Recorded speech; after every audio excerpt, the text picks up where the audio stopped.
नमस्कार दोस्तों, आप क्राइम तक देख रहे हैं। बात करते हैं अतीक अहमद की। गुंडे को फिर पेश किया जा रहा है, दूसरी बार पेश किया जा रहा है। गाड़ी पलटेगी या नहीं पलटेगी, फिर ये वाली जो बयानबाजी है शुरू हो गई है।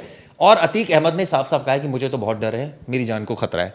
ऐसे आदमी की जान को खतरा है जो खुद जान लेने में कोई गुरेज नहीं करता है। पता नहीं कितने लोगों की जान ले चुका है, 100 से ज्यादा मुकदमे। बिल्कुल बिल्कुल। और चिराग जी आज बताना चाहेंगे, लोगों को बड़ा कंफ्यूजन है कि दूसरी बार क्यों लेकर जाया जा रहा है। देखिए, ये केस तो उमेश पाल का ही है, लेकिन पहला जो केस था वो किडनैपिंग का था। वो किडनैपिंग केस में इनको सजा होने वाली थी कि इन्होंने इस गुंडे को, आतिक अहमद को सजा होने वाली थी, इस गुंडे को। और इस बार दोबारा जो मर्डर केस में कॉन्स्पिरेसी, मतलब जेल में बैठ के कैसे इसने प्लान किया, कैसे अपने लोगों से बाहर मरवाया उमेश पाल को, उस चीज़ के लिए वापस बुलाया जा रहा है, जहां इससे पूछताछ की जाएगी। पुलिस ने जो इसे बी वारंट कहा जाता है, बी वारंट के जरिए अब पुलिस वापस से सेम प्रयागराज लाया जा रहा है। नैनी जेल में ही रखा जाएगा, जहां तक अभी पता चल रहा है, जिस बात की खबर आई है। लेकिन चिराग जी, बात वो है, पहला जो सबसे इंपॉर्टेंट चीज़ था, पुलिस पहले ही ट्राई कर रही थी उसी दिन रुकाने के लिए कि और दिन यहाँ रुक जाए। लेकिन अब जब यहाँ आ रहे, साबरमती जेल तो सेफ हाउस था, आराम से बैठे थे, कुछ कोई टेंशन नहीं। अब यूपी आ रहे तो इतनी ज़्यादा डर। बोला आतिक अहमद जैसी जेल से बाहर निकलता है तो उसका पहला लफ्ज़ था कि ये मुझे मार देंगे, ये इनकी साजिश है, ये चाहते तो मुझे वीडियो कॉन्फ्रेंसिंग के थ्रू मेरे से पूछताछ कर सकते थे। सूत्रों की माने तो अतीक अहमद, बिल्कुल, जब पूछताछ हुई तो अतीक अहमद चाहता था कि असद ही इस मर्डर को प्लान करे। और असद ने जब मर्डर कर दिया तो उसने कहा कि मुझे अब शांति मिली कि उमेश पाल मर गया है। और जब इस बाबत जो इनकी वाइफ थी उनको पता चला तो उन्होंने इस बात पे बहुत नाराज़ हुई कि आपने बच्चे को क्यों मर्डर में इन्वॉल्व कर दिया। हालांकि खुद ही इसमें शामिल है। शुरुआत में तो मीडिया के सामने बयान दे रही थी, अब भागती फिर रही है। एंटीसिपेटरी बेल भी रिजेक्ट हो गई है। ऐसे में ये जो परिवार है, जिसको हम कहेंगे गुंडा परिवार, जिसके सारे एक, चाहे इनके बेटे की बात करें या भाई हो, खुद हो या पत्नी हो, सारे सबके ऊपर मुकदमे दर्ज हैं। और ऐसे में प्रशासन जो है, सवाल ये उठता है कितने फर्जी मुकदमे अगर ये क्लेम करते हैं हमारे ऊपर दर्ज है, असली मुकदमों में सजा भी तो नहीं होती ना। दिक्कत बिल्कुल बिल्कुल, ये सजा हुई है जाकर, ये तो असली मुकदमा ही था। उमेश पाल का हत्याकांड, उससे पहले किडनैपिंग, ये सब असली केसेस थे। अब इसमें एक में सजा हो गई उम्र कैद की। अब आने वाले केसेस में देखना, आने वाले केस में आदमी का आपने दुस्साहस देखा, जो आदमी कह रहा था कि मेरा सपना पूरा हो गया। मतलब आप सोचिए, सिस्टम को उसने क्या मजाक समझ रखा है कि देखो एक और मर्डर कर दिया, तुम्हारे बस का जो हो ना, मुझे फांसी पर लटका के दिखा देना। मुझे लग रहा है वो इनडायरेक्टली ये चैलेंज कर रहा है सबको। लेकिन अब तो डर गया है, अब तो डरा डरा सा है, अब आवाज़ नहीं निकल रही। अब तो कह रहा है कि मेरी हत्या हो सकती है, मेरा मर्डर हो सकता है, मुझे ड्रामा भी तो होता है। हाँ, ड्रामा भी होता है, क्योंकि एटीट्यूड से कहीं भी नहीं लग रहा कि उसे कोई चीज़ का डर है, कोई चीज़ का भय है। क्योंकि उसे भी पता है कि इतनी मीडिया के बीचों बीच मुझे मारना मुश्किल है, बहुत ही नामुमकिन ही है, और ऐसा होता नहीं दिख रहा। और क्योंकि आगे पीछे हर जगह आपके मीडिया है। लेकिन सिस्टम सोचिए कितना जबरदस्त सिस्टम है कि एक आरोपी जिसने हत्या करवा दी, जिसके खिलाफ सीधा सीधा सबूत है पुलिस के पास, वो ये कहता है कि मुझे सपने में अब मैं सुकून की नींद जो है वो ले पाऊंगा, क्योंकि उमेश पाल जो इस मामले में एक हत्यारा, जो मर्डर केस मेरे ऊपर गवाह था, मैंने उसको ही मार दिया। अब सोचिए, इस आदमी को डर ही नहीं है। इसको इसका कहना है ये जेल वो जेल वो जेल, नहीं, पूरी फैमिली इन्वॉल्व है, भाई से लेके सबको इन्वॉल्व है, बेटा इन्वॉल्व है, बेटा ना सोचिए, इनके जो जीजा हैं वो इन्वॉल्व थे। जीजा ने पनाह दी थी जो क्रिमिनल्स थे जो आए थे उन्हें। फिर इनकी बहन की दोनों लड़कियां, सबका मतलब हर किसी का, बहन की लड़कियों से शादी होने वाली थी। ऐसा लग रहा है कोई जैसे प्रोफेशनल पूरी फैमिली इन्वॉल्व थी। हर कोई मतलब ट्रेंड क्रिमिनल है यहाँ, कि बचाना है, ऐसे करना है, ऐसी चीजें करना है। किसी ने भी 1% किसी को डर नहीं लगा कि आगे चल के क्या कुछ होगा। सबने खुले, क्योंकि शुरुआत जो है अतीक अहमद से, घर का माहौल ऐसा रहा, हथियार देखे, गोलियां चलते हुए सुनाई दी, लोगों का मर्डर करवा दिया इनके घर वालों ने। और उसके बाद बाहुबली थे, मेंबर ऑफ पार्लियामेंट थे, 5 बार के एमएलए। तो डर किस बात का? डर किस बात का नहीं था। जब ये खुद सत्ता में थे, खुद सत्ता में इनकी पार्टी थी, तब इन्होंने इतना आग बरसाया लोगों पर, इन्होंने इतना जुल्म किया। आज उन जुल्म का दिखने को मिल रहा है हमें कहीं ना कहीं। चिराग जी, किसी मुझे तो लगेगा उस दिन देखने को मिलेगा जिस दिन ऐसे आरोपी को, अगर उसके खिलाफ सबूत है हत्या के और वो हत्या में शामिल है, अगर ये प्रूव हो जाता है तो ऐसे फांसी की सजा हो। जब किसी ने किसी का कत्ल किया है तो ऐसे क्रिमिनल्स को छोड़ना तो नहीं चाहिए, उम्र कैद नहीं, फांसी मिलनी चाहिए।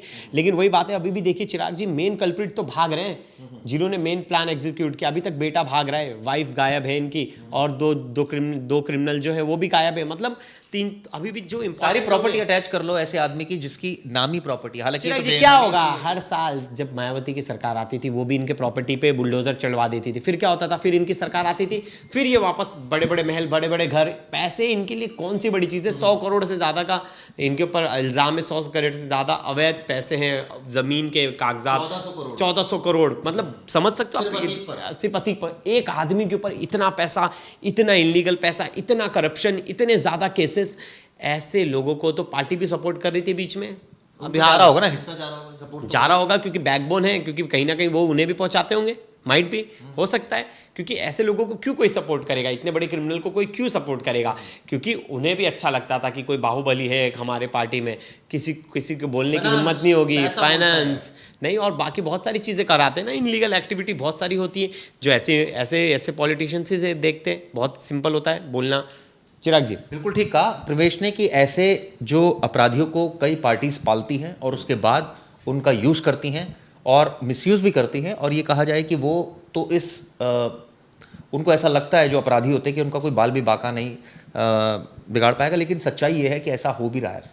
एक आरोपी जो ये कहता है कि मुझे परवाह नहीं है, मैं सुकून की नींद सोऊंगा, अब बदला पूरा हुआ, मेरे बेटे ने बड़ा बहादुरी का काम किया, ये किस तरह का बेटा है और किस तरह का बाप है।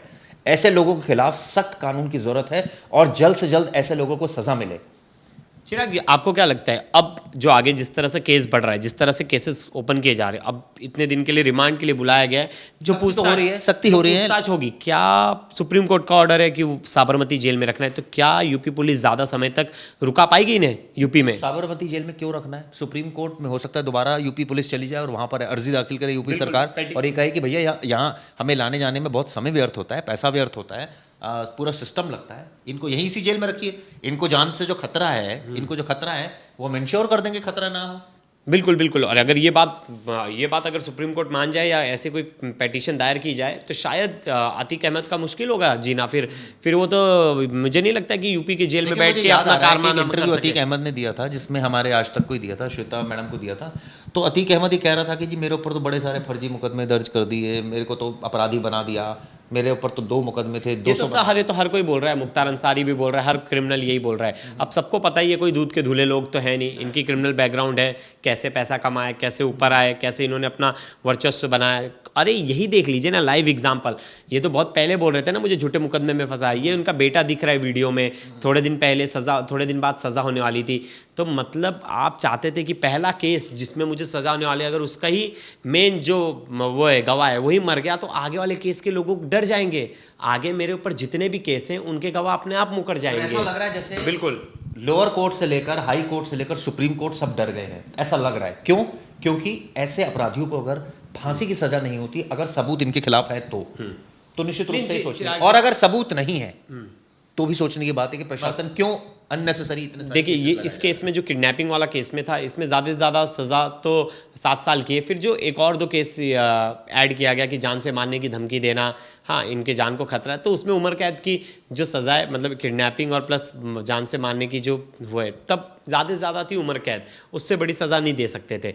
लेकिन उमेश पाल मर्डर केस में फांसी की सज़ा मिल सकती है। एविडेंस ऑन रिकॉर्ड क्या है, क्या रिकॉर्ड पर एविडेंस? ये देखो, मुझे अभी भी यकीन है कि इनका लड़का पकड़ा भी जाएगा तो वो बोलेगा मेरे पिताजी का कोई इन्वॉल्वमेंट नहीं है, तो बोलेगा ही, बोलेगा। तो इनका इस केस में तो बचना बहुत मुमकिन है, पुलिस कितने भी स्ट्रॉन्ग एविडेंस ला दे, क्योंकि ये जेल में था।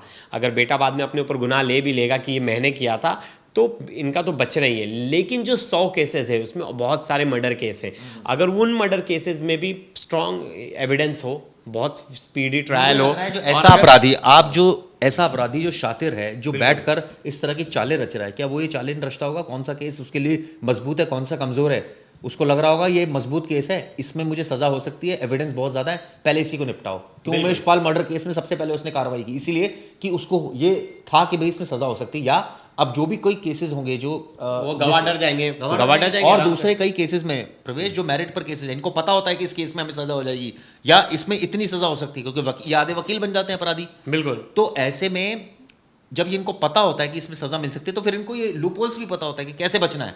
भैया गवाह को मार दो, जब गवाही नहीं होगी तो बिल्कुल, बहुत सही बात। अब ये केस खत्म है उमेश पाल मर्डर केस में। अगर आप सोचिए कि इसमें जो हत्या का जो मामला था, जिसमें राजूपाल हत्या का मामला था, और ऐसा कहा उमेश पाल गवाह था, आप सोचिए गवाही मर गया, बिल्कुल। क्या रह गया? अब क्या रहेगा? अब कुछ नहीं रहेगा। लेकिन चिराग जी अब देखिए, अगर ये बात आप देखिए, अगर ये हाई कोर्ट चले जाते हैं इस मुद्दे को लेके, ये बोल अब अगर वहाँ से इन्हें थोड़ी भी रियायत मिल गई तो जो आदमी मर गया है वो क्या ही गवाही देगा आके? वही तो।